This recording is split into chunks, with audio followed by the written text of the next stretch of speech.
Hello again. This is Greg Fritz, a doctor of physical therapy and a specialist in musculoskeletal ultrasound imaging.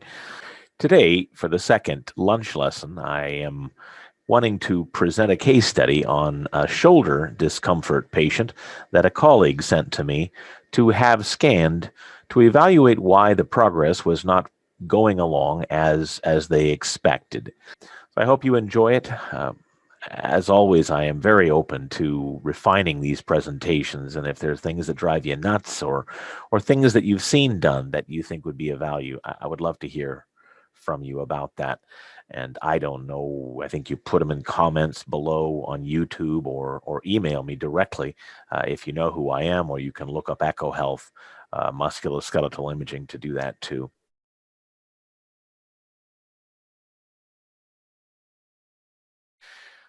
This particular patient was referred to me by one of my therapists here in Anacortes as he was having some concern for the fact that this discomfort came without any type of trauma.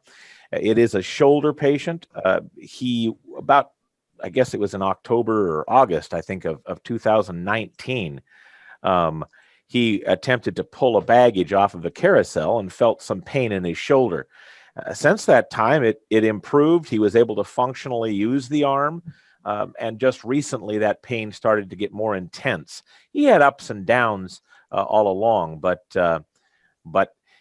the therapist said, "Hey, how about you take a look at the rotator cuff? It's feeling a little bit like it's an insertional problem. Does he have calcification, or what is it?" And this particular study gave me kind of an interesting twist at the end.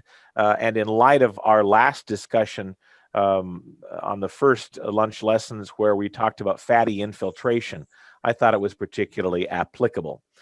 He, again, was primarily having pain when he was in that impingement area of the shoulder, and it was just not getting better like it previously was. This is a scan sequence. I don't know. Are you able to see my pointer here?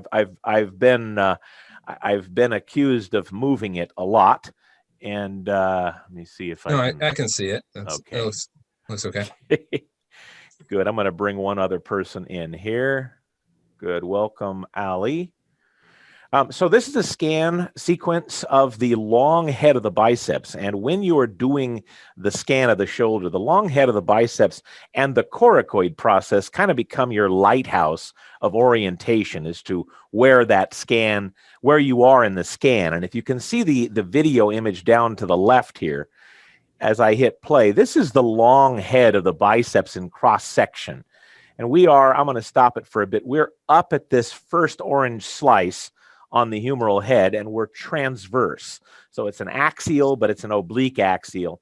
And again, we're going to back it up here where you're going to actually see the fibers in cross section.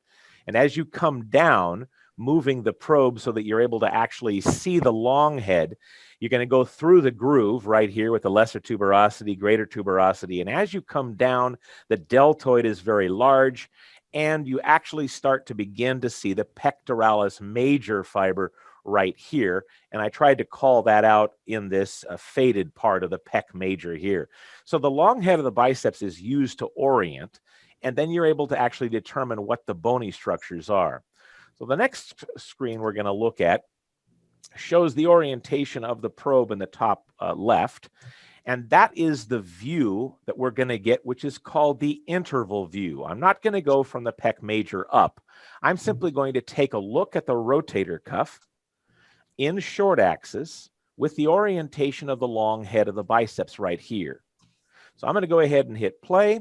You're going to see that the long head of the biceps shows up here, and we go through the supraspinatus tendon right here. That, by the way, is articular cartilage, that black area below. And we go all the way back to the infraspinatus that's back in here, and relaying it to the actual anatomical diagram up in the top left. We went from the long head of the biceps through the supraspinatus to the infraspinatus fibers back here in short axis. We're on the front, we're anterior to the acromial arch, and we're looking down the interval view. So again, long head of the biceps, this is the deltoid. You are seeing a little fluid in the subacromial subdeltoid bursa above the supraspinatus tendon. And again, this white line is that barrier above articular cartilage. And then in your mind, in order for us to get a good picture of the dimension of the supraspinatus, turn the scan probe 90 degrees. And again, this is the orientation down in the bottom left here. Here is your superior facet. I'm back now over onto the scan before I hit play. Superior facet, fibers of the supraspinatus tendon. This is fluid in the subacromial subdeltoid bursa, and above that is the deltoid muscle. Acromion is just starting to come into view here, and this is the articular surface, or the actual joint surface. So I'm going to move it now, and you'll notice that the superior facet starts to become flatter as it becomes the middle facet. And if you remember that the infraspinatus is, at least theoretically, supposed to have its insertion on the middle facet, the slope changes from being very nearly right here, vertical. That's superior facet, and these are supraspinatus fibers, to where that actually then becomes flat. This is the infraspinatus insertion, or the middle facet. So I want you to have that in mind. Again, I want you to see that round surface of the humeral head exists in this short axis, and they call it a bird's beak appearance of the infraspinatus and supraspinatus as it inserts into the facet. Now we're going to go, if I can get this, to the actual case study. I've turned the anatomy diagram on the top left to where this represents a left side. And I want to have you remember that one of the key things we're going to key into for orientation is the long head of the biceps. I'm going to hit play here. This again is long head of the biceps. Over here to the left is subscapularis. And when I first did the scan, I'm going, oh, crud, where is the tendon? However, what's showing up here is the infraspinatus fibers. So I'm taking you back to the beginning. What we see right in the top of the screen, if I can stop this correctly enough, is long head of the biceps. We have the subscapularis located medially. And then we should have that large white fibrous cross-section of the supraspinatus. And I want you to see that we don't have that at all. It's like gone entirely. The little bit of fluid you see show up here, but now we have the infraspinatus, as you can see in this diagram, top left. The infraspinatus fibers are right here. So already it was clear to me, this guy, who for over a year and a half has been functionally abducting his shoulder. This 75-year-old fella has been functionally abducting his shoulder, and he can't remember any trauma other than pulling that luggage off of the conveyor belt. I want to have you turn now. We call it orthogonal. And I want to have your eyes on the bottom left see again the supraspinatus. It's underneath the faded deltoid muscle here. And you can see the acromion in the top left, or at least the top part of the screen. In the picture to the right, before I hit play, this is the acromion here. These are the deltoid fibers here. And this is the long axis of the insertion. Now, I want you to see that, remember we talked previously about the fact that the slope on the infraspinatus is fairly flat, and the supraspinatus should be fairly vertical, or at least quite an angle. I'm going to point out to you that as people go through the use of this shoulder, they will wear down that mound, that bony outrigger that holds and gives it leverage, simply because it's rubbing up against the bottom of the acromion. So I want you to see again, we're going to hit play here, and you're going to see that I'm going to take it all the way to the front. That's what that part was right here. This was the long, these are the fibers in long axis. Let me stop it and see if I can show you. This is long axis, long head of the biceps. So again, that's that interval view right here. Now we start to move lateral, and that's where we actually see that there's 0 fibers, like we saw before, inserting into the superior, the superior facet.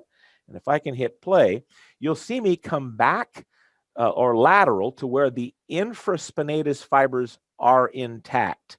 Again, we saw that before on the interval view. Let me go to the next part.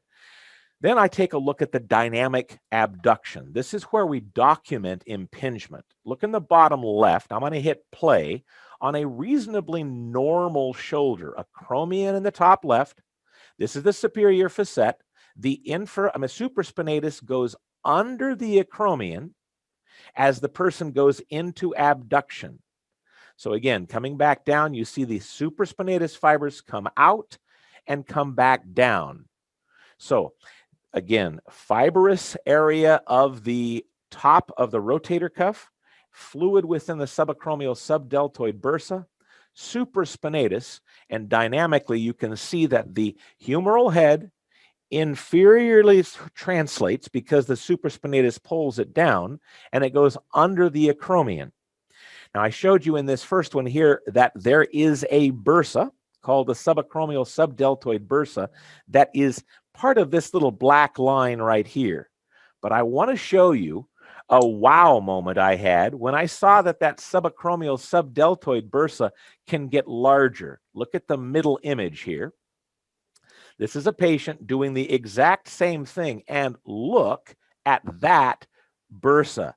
As it comes up into abduction, that bursa, almost like a waterbed, used almost functionally to translate the humeral head down, almost as though it was put there to help push it down. It clearly is showing major amount of fluid. And I come now between the AC joint here, just as an FYI.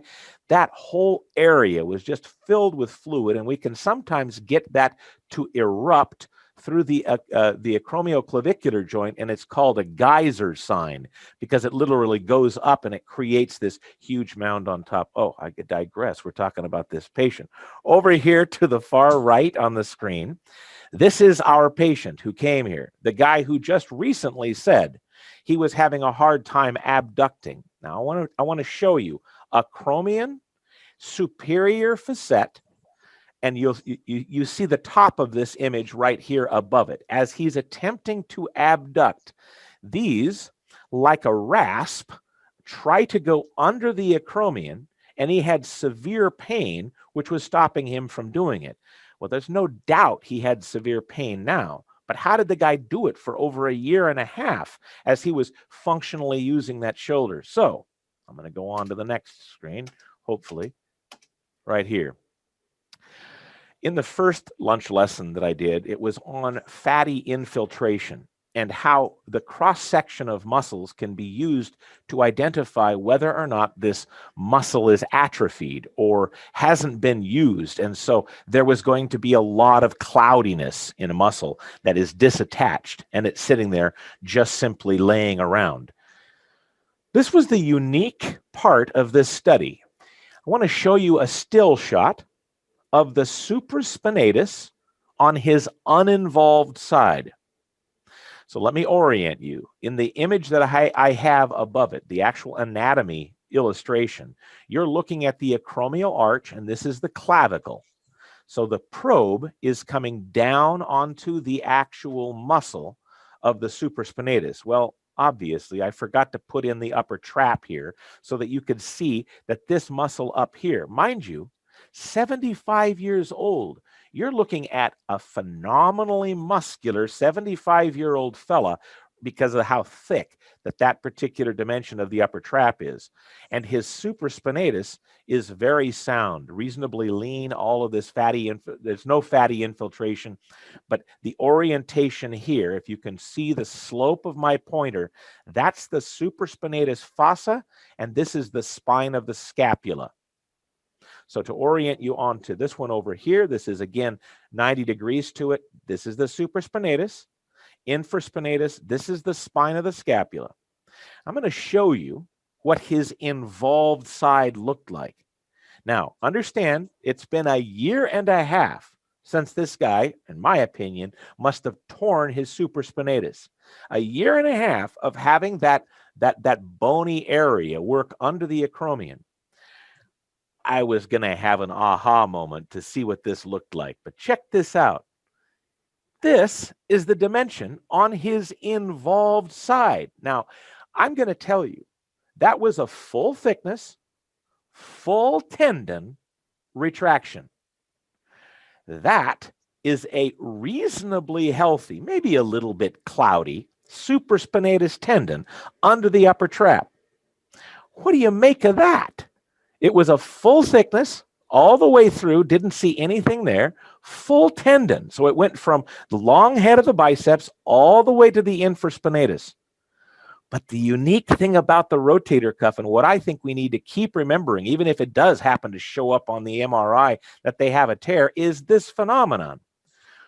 On this particular illustration, you can see that the rotator cuff is, this shouldn't shock us, but is a cuff.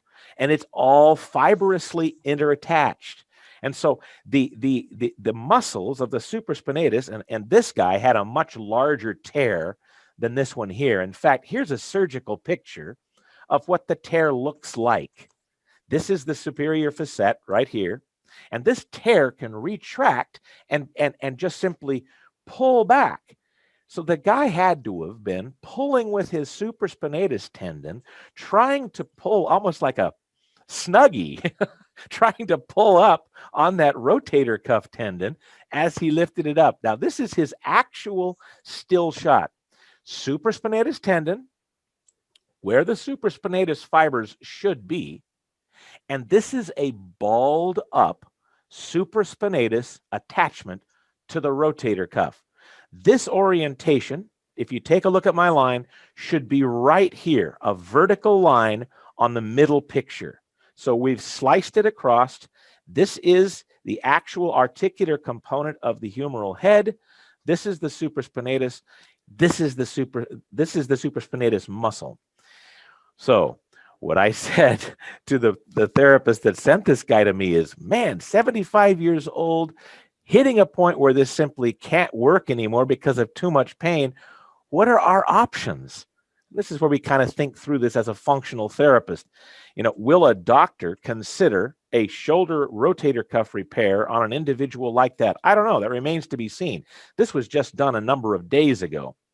But if you take a look at this orientation image, you can see that the upper fibers of the subscapularis tendon and the upper fibers of the infraspinatus tendon can actually work reasonably well with the pull force with the supraspinatus if you take a look at it as a vector quantity. But I don't know. All right, let me go to up. There we go. And I think you've all muted yourself. I have one more very cool, to me, finding from a patient that I saw last week that I want to share with you at the end. If we can't fill this up with questions that I can help answer for you and go over. So I'm going to open it up to all of you. I see that Alex is not muted, but if any of you have questions or points to make, unmute yourself before you make them. Any questions that you might have? So in that last case, it seems like, correct me if I'm wrong, but that rotator cuff tendon tore at some point, or the supraspinatus tendon tore at some point and retracted, and yet is hanging on to the remaining rotator cuff bundle there, anchored onto the humerus. Is that correct? That certainly seems to me like the only way we can explain that the muscle fibers that attach to the fibers that aren't attached to this bone are still working.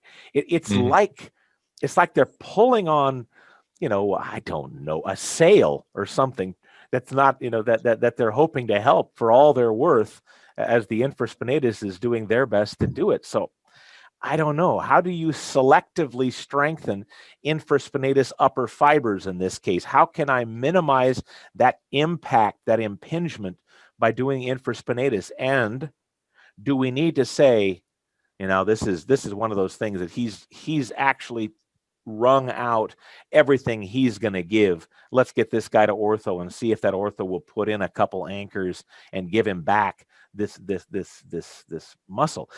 I don't know. So yes, is the short answer, Alex. Yes. I mean, and it's hard. obviously at some point it was functioning for a while before it got to this painful point, right?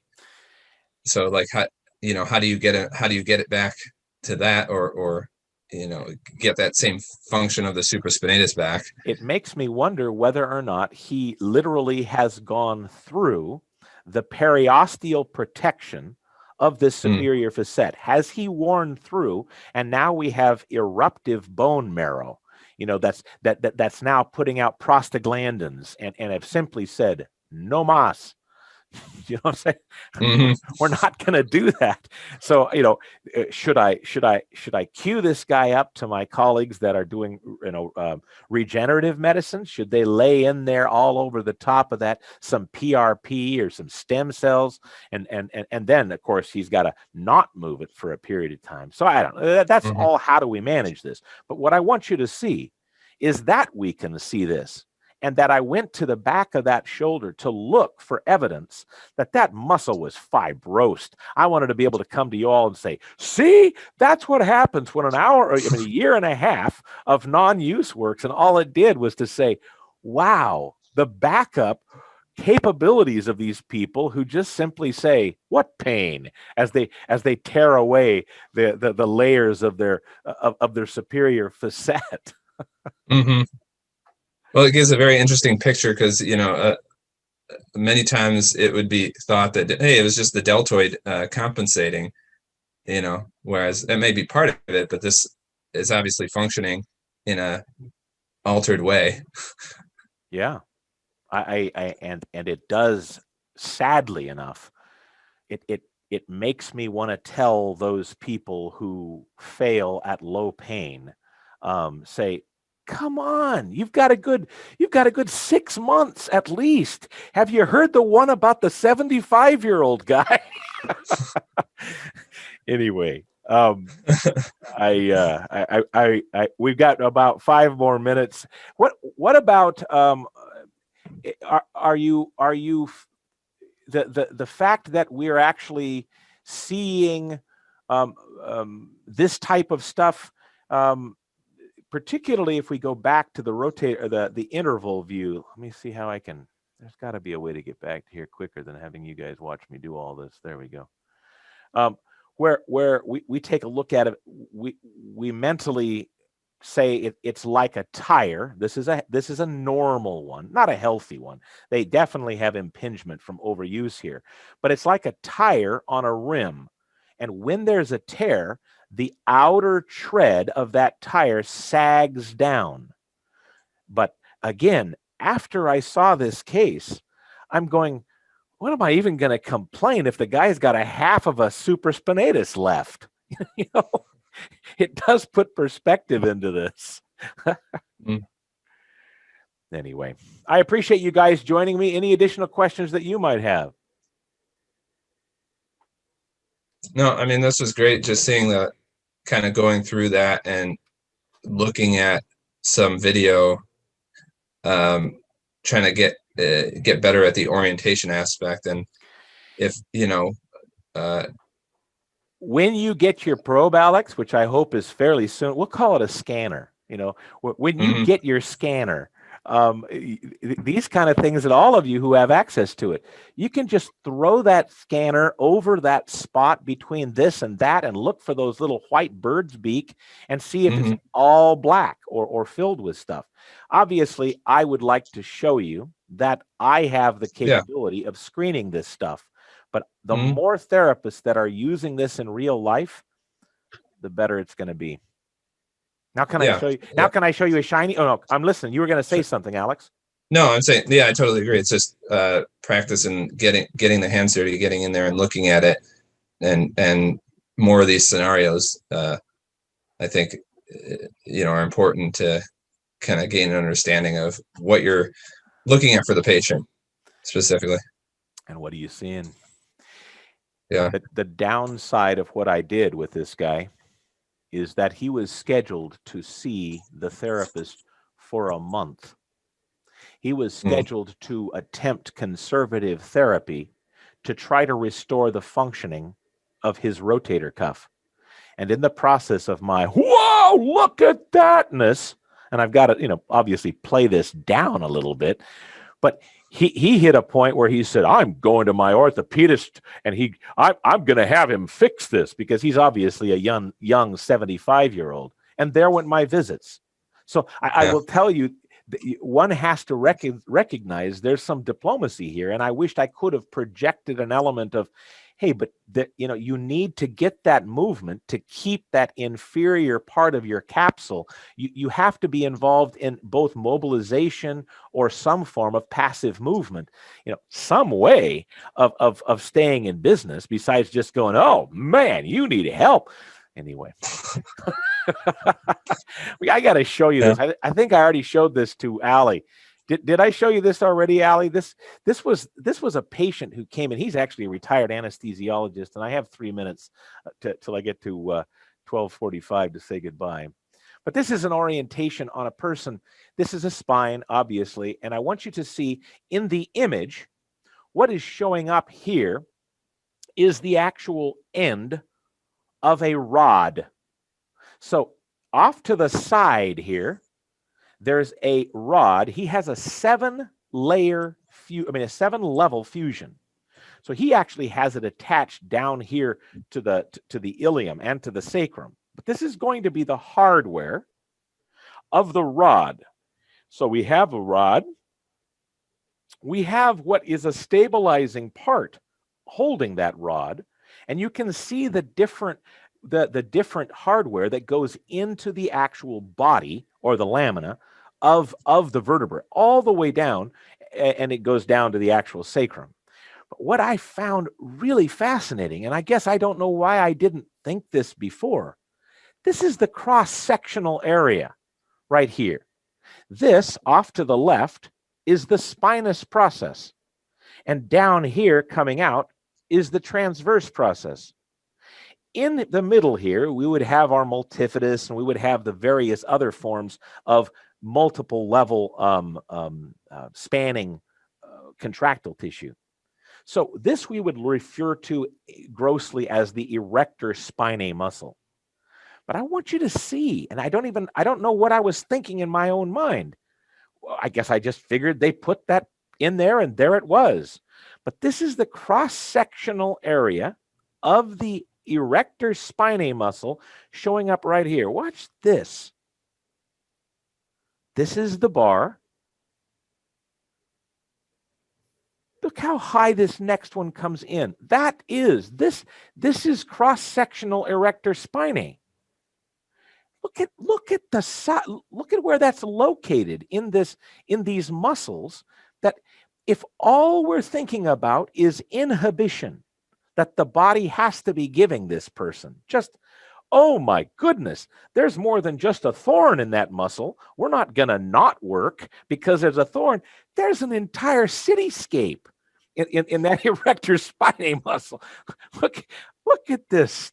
This is inside the erector spinae fascicles. I don't know where I was thinking that was going to be, because there's nothing else there between skin and bone other than muscle. And if they're going to put in this erector set, it's got to go somewhere. But my mind didn't have this smack dab in the middle of the real estate. We're 10 seconds away from you giving me a half hour of your time, and I thank you. I thought that was a shiny thing. I got another good one from Friday Harbor just this last week, too. It's going to be the shiny thing on the next presentation. It doesn't have to do with hardware, but anything more you want to say before I hit quit? No, thank you. It flattered me that you shared your faces with me over this lunch. Thank you. I'll give you an update when the next one's coming in. Thank you, guys. Okay, thank you.